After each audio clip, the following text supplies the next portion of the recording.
I've started groups. Some groups didn't work out. I worked with some niggas that I should have never worked with. But I ain't even gonna say that. Actually, I'm happy. I'm happy it happened because now I get to take all of that experience and information to make sure that whatever I do forward, I'm utilizing that knowledge so that it goes much better.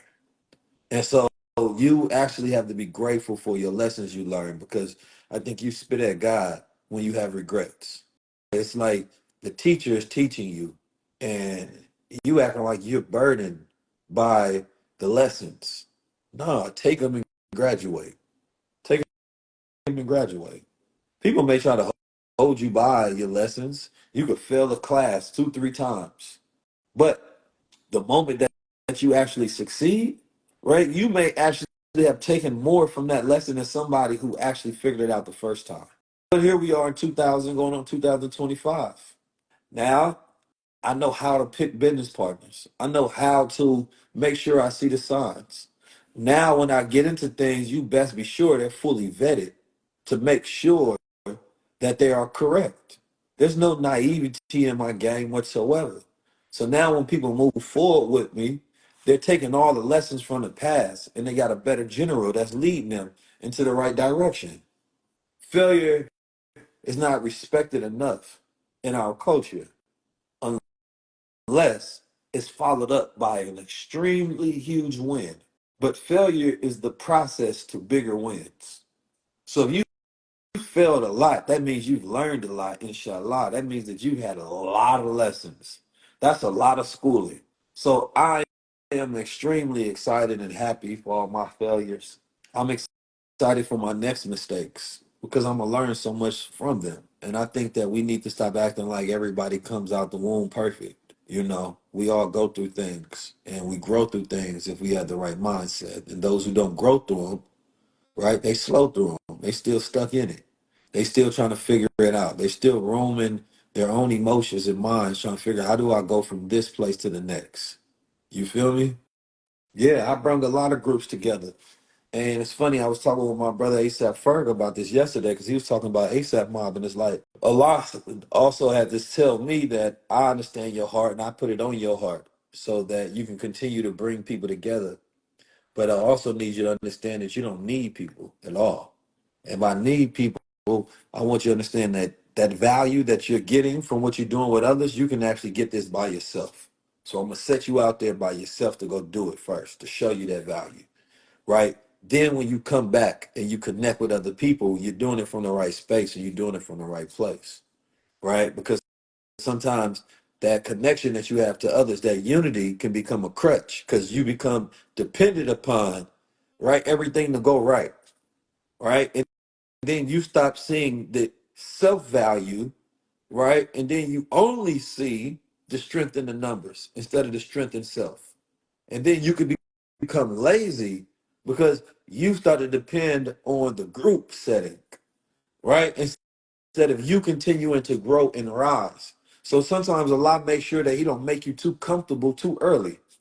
He said, man, if I get in brother's success too early, he's not going to go on to then shift the world the way that I know he could. I could make like this thing could work out to where you can get hundreds of millions of dollars too early. Then you lose some of that spirit. So no, I got to take you through a little more friction first.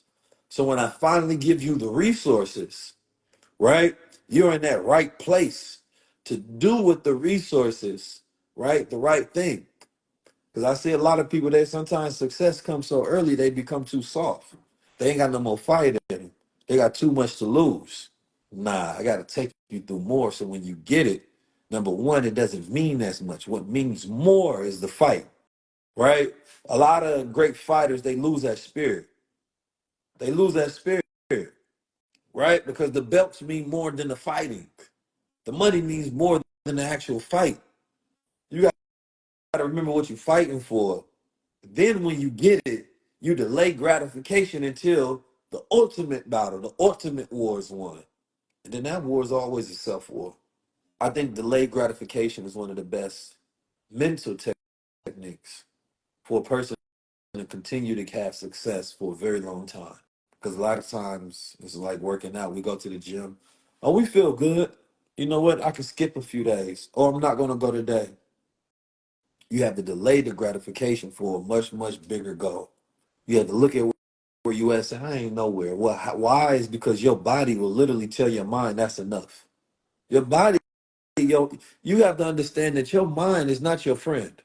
Not until you make it your friend. Your mind will literally go against you. It will tell you that's enough. It'll tell you don't do that because your mind doesn't want you to go through the stress. Why you think you in the gym? It don't want you to work out. It don't want you to be picking up big ass weights. It's telling you don't do that. It's giving you negative thoughts all day long. All day long. It's giving you negative thoughts all day long. And you have to override that process consistently with affirming thought and say, you know what, I don't care what you're talking about. I'm still gonna do it. Then you in there, you working out. And then what happens is you consistently increase that threshold for pain, for tolerance, for resilience. So now that thought don't even kick in until it's a harder circumstance.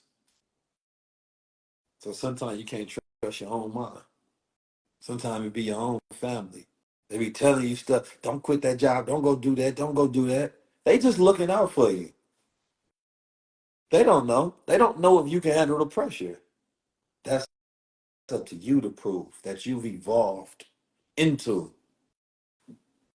So when it comes to building wealth, it's not everybody is not gonna make it. I've learned that now. You can't take everybody with you. When it comes to building wealth, everybody not gonna make it. But for those who are already, and they say, you know what, I'm gonna do the steps because you want the freedom, you want the growth, you want the success, you want that life. You, a lot of people they hear words. I don't even like. Sometimes I don't even like saying the word crypto because I feel like it comes with a connection to an emotion. Well, what are we really talking about? We really talking about opportunity. We talking about growth. We talking about our time. We talking about unleashing our freedom, empowering ourselves. We talking about being able to wake up and exist on our own time, right?